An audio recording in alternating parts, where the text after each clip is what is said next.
Hello అండి. Welcome back to icon Sandhya kitchen vibes. ఈరోజు వీడియోలో దేవీ నవరాత్రిలో అమ్మవారికి 7వ రోజు నైవేద్యంగా పెట్టి కదమ్మం రెసిపీని చూపించబోతున్నానండి. ఈ రెసిపీని చాలా ఈజీగా చేసుకోవచ్చు. దాని ప్రాసెస్ ఏంటో చూద్దాం. కదమ్మం రెసిపీ చేసుకోవడం కోసం కుక్కర్ తీసుకొని 1 కప్పు వరకు రైస్ తీసుకోవాలండి. 1 కప్పు రైస్కి వచ్చేసి 1/2 కప్పు కందిపప్పు, అలాగే ఇంకో 1/2 కప్పు వచ్చేసి పెసరపప్పు తీసుకోవాలి. కప్పు రైస్‌కి 1/2 కప్పు కందిపప్పు, 1/2 కప్పు పెసరపప్పు అనేది 2 కలిపి 2 కప్పులు అవుతుందండి.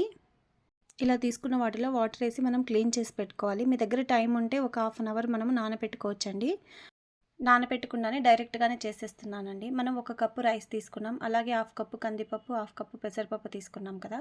ఈ 3 క్వాంటిటీ వచ్చేసి 2 కప్పులు. 2 కప్పులకు వచ్చేసి మనం 4 కప్పుల వరకు వాటర్ వేసుకోవాలండి. ఇలా 4 కప్పుల వాటర్ వేసేసుకొని దీనిని మనం విజిల్ పెట్టుకోవాలి. మెత్తగా ఉడికే వరకు విజిల్ పెట్టుకోవాలండి. 4 విజిల్స్ అయితే కరెక్ట్‌గా సరిపోతుంది. విజిల్ వచ్చే వరకు మనము కూరగాయ ముక్కల్ని ఉడకపెట్టుకుందామండి. ఇక్కడ చూసారుగా నేను ఇన్ని రకాల కూరగాయలను తీసుకున్నాను. ఇక్కడ ఇంగ్లీష్ కూరగాయలు ఏం తీసుకోలేదు నేను. అలాగే ఉల్లి, వెల్లుల్లి కూడా యూజ్ చేయకుండా చేస్తున్నానండి ప్రసాదం కనుక. ఇప్పుడు ఒక బౌల్ తీసుకొని ఇక్కడ ఒక పెద్ద కప్పు వాటర్ వేసుకోవాలి. ఇందులో మనం తీసుకున్న కూరగాయల ముక్కలన్నిటిని ఒక్కొక్కటిగా వేసుకోవాలండి. ఇక్కడ నేను తీసుకున్న కూరగాయలే కాకుండా మీ దగ్గర చిలకడ దుంప, అలాగే గుమ్మడికాయ ఉన్న కూడా వేసుకోవచ్చండి. నా దగ్గర అవైలబుల్ లేదు కనుక నేను వేసుకోలేదు. ఇలా అన్ని కూరగాయలని వేసేసుకొని మనం దీన్ని ఉడికించుకోవాలి. ఇంగ్లీష్ వెజిటేబుల్స్ అయినా పొటాటో, అలాగే క్యాలీఫ్లవర్, క్యాబేజ్ ఇలాంటివి ఏవి వాడకూడదండి. ముక్కలకు సరిపడేలా కొద్దిగా సాల్ట్ని వేసుకోవాలండి. అలాగే కొంచెం పసుపును కూడా యాడ్ చేసుకోవాలి. వీటన్నిటిని ఒకసారి బాగా కలుపుకోవాలండి, ఈ ముక్కలంతా కలిసేలాగా. ఇలా కలుపుకున్న తర్వాత ఈ కూరగాయ ముక్కలన్నీ బాగా ఉడికేలాగా ఉడికించుకోవాలండి. దీనిపైన మనం ఒక మూత పెట్టి ఒక 5 మినిట్స్ ఉడికిస్తే సరిపోతుంది. నెక్స్ట్ వచ్చేసి చూద్దామండి, మన రైస్ అనేది ఉడికిపోయింది. చూసారుగా రైస్ అనేది చాలా మెత్తగా ఉడికిపోయింది. ఇప్పుడు కొద్దిగా వేడి మీద ఉన్నప్పుడే మనం ఒకసారి బాగా కలుపుకోవాలి. మీకు రైస్ అనేది చాలా గట్టిగా అనిపిస్తే ఇక్కడ కొంచెం హాట్ వాటర్ని కూడా యాడ్ చేసుకొని కలుపుకోవచ్చండి. ఇలా రైస్ని అంతా మనం మెత్తగా స్మాష్ చేసుకోవాలి. చూసారు కండి, ఇలా కలిపేసి దీన్ని పక్కన పెట్టుకుందాం. నెక్స్ట్ వచ్చేసి మన వెజిటేబుల్స్ చూద్దామండి.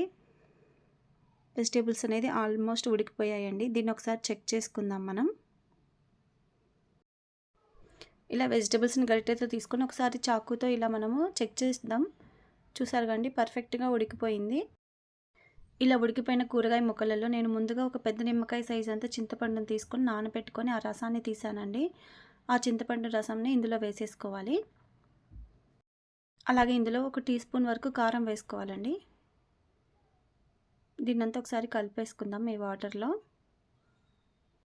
మీరు కొంచెం కారం ఎక్కువ కావాలనుకుంటే ఇంకో 1/2 స్పూన్ కూడా యాడ్ చేయొచ్చు. 1 స్పూన్ అయితే కరెక్ట్గానే సరిపోతుందండి. ఇప్పుడు దీనిని మూత పెట్టి ఒక 2 నిమిషాలు ఉడికించుకుందాం. ఇప్పుడు మూత తీసి చూద్దామండి. చూసారుగా చింతపండు పులుసు అనేది కూడా బాగా ఉడికిపోయింది. ఇప్పుడు ఇందులో వచ్చేసి మనం ముందుగా ఉడకబెట్టుకున్నాం కదండి రైస్ని, ఆ రైస్ని ఇందులో వేసేసుకోవాలి. కొద్దిగా వేసుకుంటూ అంతా బాగా కలుపుకోవాలండి.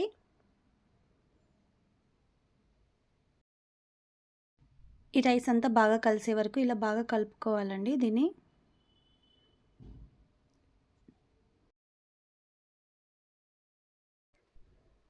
చూసారు కండి, ఇలా అంతా రైస్ అంతా కలిపేసుకోవాలి. నెక్స్ట్ వచ్చేసి ఇందులో 2 స్పూన్ల వరకు సాంబార్ పొడి వేసుకోవాలండి. అలాగే ఫ్లేవర్స్ అన్నిటిని బ్యాలెన్స్ చేసుకోవడం కోసం కొద్దిగా బెల్లం వేసుకోవాలి. అలాగే రుచికి సరిపడా సాల్ట్ని కూడా యాడ్ చేసుకొని దీన్ని అంతా ఒకసారి బాగా కలుపుకోవాలండి. మనం వేసిన సాంబార్ పొడి అంతా బాగా కలిసేలాగా అంతా ఒకసారి కలుపుకోవాలండి. ఇది చూడడానికి సాంబార్ రైస్ లాగే ఉంటుంది, కానీ ఇందులో అల్లం వెల్లుల్లి అనేది ఏమి ఉండదండి. ఇలా అంతా కలిపేసుకొని ఒక 1 మినిట్ ఉంచి మనం స్టవ్ ఆఫ్ చేసుకోవాలండి. నెక్స్ట్ ఇందులో వచ్చేసి మనం పోపు వేసుకోవాలి. పోపులో వచ్చేసి ఇంగువను కంపల్సరీ వేసుకోవాలండి. అప్పుడే ఆ టేస్ట్ అనేది చాలా బాగుంటుంది. ఇలా ఈ పోపు అంతా కదమ్మంకి కలిసేలాగా బాగా కలుపుకోవాలి. ఇలా పోపు అంతా కలుపుకున్న తర్వాత చివరిగా మనం కొత్తిమీరని చల్లుకోవాలండి. ఇలా కొత్తిమీరని చల్లేసుకొని ఒకసారి బాగా కలుపుకోవాలండి. చూసారుగా, అమ్మవారికి ఎంతో ఇష్టమైన 7వ రోజు ప్రసాదంగా పెట్టే మన కదమ్మం రెసిపీ చాలా సింపుల్గా చేసేసుకున్నాం. ఇప్పుడు నెక్స్ట్ రెసిపీస్ ఏంటో చూద్దాం. 8వ రోజు అమ్మవారికి ఎంతో ప్రీతికరమైన బెల్లం పరమాన్నాన్ని తయారు చేసుకుందామండి. ఈ బెల్లం పరమాన్నంలో పాలు విరగకుండా చాలా ఈజీగా చేసేసుకోవచ్చు. దాని ప్రాసెస్ ఏంటో చూద్దాం. బెల్లం పరమాన్నం చేసుకోవడం కోసం ఒక కప్పు రైస్ తీసుకున్నానండి. ఒక కప్పు రైస్‌కొచ్చేసి నేను 3/4 కప్పు వరకు పెసరపప్పు తీసుకున్నాను. ఈ రెండిటిని బాగా వాటర్ వేసి బాగా క్లీన్ చేసి పక్కన పెట్టుకోవాలండి. నెక్స్ట్ వచ్చేసి మనం తీసుకున్న 2 కప్పులకి 4 కప్పుల వరకు వాటర్ వేసుకోవాలి. కానీ ఇక్కడ నేను 3 కప్పులు వాటర్ వేసుకున్నాను. ఒక కప్పు వచ్చేసి మిల్క్ వేసుకుంటున్నానండి. 3 కప్పుల వాటర్ వేసి ఒక కప్పు వచ్చేసి పాలు వేసుకుంటున్నాను. మీరు కావాలంటే 4 కప్పులు మిల్క్ తీసుకోవచ్చు. లేకపోతే 4 కప్పులు వాటర్ కూడా తీసుకోవచ్చు. నెక్స్ట్ కొద్దిగా నెయ్యి వేసుకొని దీన్నంతా ఒకసారి కలుపుకోవాలండి. ఇప్పుడు మూత పెట్టి 3 విజిల్స్ వచ్చే వరకు దీన్ని మీడియం ఫ్లేమ్‌లో పెట్టి ఉడికించాలండి. ఈ రైస్ ఉడికేలోపు చిన్న ప్రాసెస్ చేద్దాము. ఒక బౌల్ తీసుకొని ఇందులో నేను వచ్చేసి కప్పున్నర బెల్లం పొడి తీసుకుంటున్నానండి. మీరు కొంచెం స్వీట్ ఎక్కువ కావాలంటే 2 కప్పులు తీసుకోవచ్చు. నేనైతే కప్పున్నర తీసుకున్నాను. 1 ½ కప్పు బెల్లంకి 1/2 కప్పు వాటర్ వేసుకోవాలండి. స్టవ్ పైన పెట్టి బెల్లంని కరిగించుకోవాలి. ఎటువంటి పాకం అవసరం లేదండి. బెల్లం అంతా కరిగిపోతే సరిపోతుందండి. ఈ బెల్లం అంతా కరిగిన తర్వాత 2, 3 నిమిషాలు అలాగే మరిగించుకోవాలి.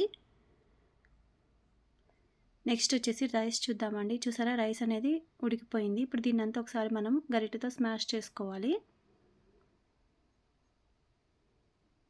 ఇలా రైస్‌నంతా కలిపేసుకున్న తర్వాత ఇప్పుడు మనం ముందుగా తయారు చేసుకున్న బెల్లం వాటర్‌ని ఇలా స్ట్రెయినర్ హెల్ప్‌తో వేసేసుకోవాలండి. ఈ బెల్లం సిరప్ అనేది కొద్దిగా చల్లారనిచ్చిన తర్వాతే వేసుకోవాలి. ఇలా అంతా వేసేసుకొని ఒకసారి దీన్ని మొత్తం ఈ రైస్‌లో కలిసేలాగా బాగా కలుపుకోవాలండి ఈ సిరప్‌నంతా. బెల్లం సిరప్‌లో రైస్ అంతా కలుపుకుంటూ ఒక 2 నిమిషాలు మనం దీనిని ఇలాగే స్టవ్ మీద పెట్టుకోవాలి. ఇలా బాగా అంతా కలుపుకోవాలండి అడుగంటకుండా. నెక్స్ట్ వచ్చేసి మనము ఒక కడాయి పెట్టుకొని ఇందులో నేను 2 స్పూన్ల వరకు నెయ్యి వేసుకోవాలి.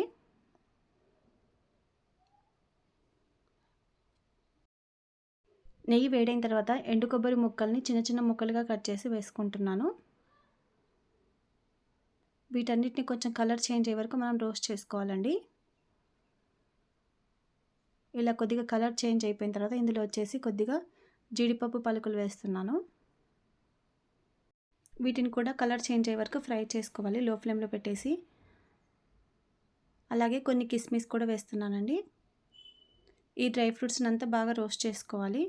ఇప్పుడు దీన్ని స్టవ్ ఆఫ్ చేసుకొని మనం ముందుగా చేసుకున్న పరమాన్నంలోకి వేసేసుకోవాలండి.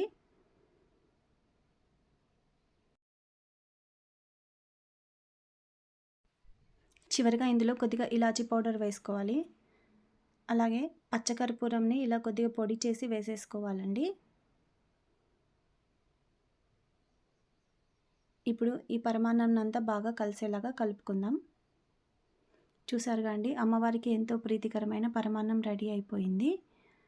చూసారు కదండి అమ్మవారికి ఎంతో ప్రీతికరమైన పరమాన్నం రెసిపీని. ఇప్పుడు మన నెక్స్ట్ రెసిపీ ఏంటో చూద్దాం. చాలా ఈజీగా సింపుల్గా చేసుకునే సేమియా పాయసం అండి. సగ్గుబియ్యం వేసి చేశాను. చాలా సింపుల్గా చేసుకోవచ్చు. అలాగే చాలా ఈజీగా చేసేసుకోవచ్చండి. ఈరోజు మనం సేమియా పాయసం అనే కాదండి రకరకాల నైవేద్యాలను కూడా అమ్మవారికి సమర్పించుకోవచ్చు చివరి రోజు. దీని ప్రాసెస్ ఏంటో చూద్దాం. ముందుగా నేను ఒక గిన్నె పెట్టేసుకొని దీంట్లో 2 స్పూన్ల వరకు నెయ్యి వేసుకుంటున్నానండి. ఈ నెయ్యి కరిగిన తర్వాత ఇందులో వచ్చేసి డ్రై ఫ్రూట్స్ వేసుకోవాలి. ఈ డ్రై ఫ్రూట్స్ అన్నిటిని మనం కొద్దిగా కలర్ చేంజ్ అయ్యే వరకు ఫ్రై చేసుకోవాలండి. తర్వాత కొద్దిగా కిస్మిస్ కూడా వేసేసుకొని దీన్ని కూడా మనం కలర్ చేంజ్ అయ్యే వరకు ఫ్రై చేసుకొని తర్వాత పక్కన పెట్టుకోవాలి. నెక్స్ట్ వచ్చేసి ఇదే బౌల్లోకి ఒక కప్పు వరకు సేమియా తీసుకున్నానండి.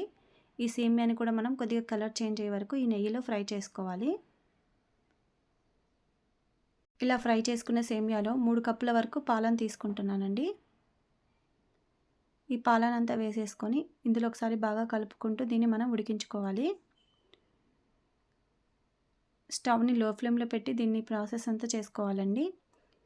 ఇలా కొద్దిగా కలుపుకున్న తర్వాత ఇందులో 1/2 కప్పు వరకు నేను సగ్గుబియ్యంని నానబెట్టుకున్నాను. ఈ సగ్గుబియ్యంని ఈ వాటర్‌తో సహా వేసేసుకోవాలి. దీన్నంతా ఒకసారి బాగా కలుపుకోవాలండి. ఇలా కలుపుకుంటూ సగ్గుబియ్యం సేమియాని మనం ఉడికించుకోవాలి. చూసారుగా అండి ఇలా ఉడకడం స్టార్ట్ అయినప్పుడు ఇందులో మనము 1 కప్పు వరకు షుగర్ వేసుకోవాలి. మీరు కొద్దిగా స్వీట్ కావాలనుకుంటే ఇంకో హాఫ్ కప్పు పంచదారని కూడా యాడ్ చేసుకోవచ్చండి. ఇలా వేసేసుకొని చక్కెర బాగా కరిగే వరకు ఇలా కలుపుకోవాలి. చూసారు గాండి పాయసం అనేది బాగా చిక్కబడింది. ఇలా కలుపుకుంటూ పాయసం దగ్గర పడిన తర్వాత అలాగే చక్కెర కూడా కరిగిపోయిన తర్వాత మనం ముందుగా ఫ్రై చేసుకున్న డ్రై ఫ్రూట్స్‌ని వేసేసుకోవాలండి. ఈ పాయసాన్నంతా బాగా కలిపి ఒక 2 నిమిషాల వరకు మనం ఇలాగ కలుపుతూ ఉంచుకోవాలండి. మరి ఎక్కువగా దగ్గర పడే వరకు దీన్ని ఉడకనివ్వకూడదండి. ఎందుకంటే ఇది చల్లారే కొద్దీ దగ్గర పడుతుంది. సో, ఈ కన్సిస్టెన్సీ ఉంటే సరిపోతుందండి. ఇప్పుడు స్టవ్ ఆఫ్ చేసుకొని మనం సర్వింగ్ బౌల్‌లోకి పెట్టేసుకోవడమే.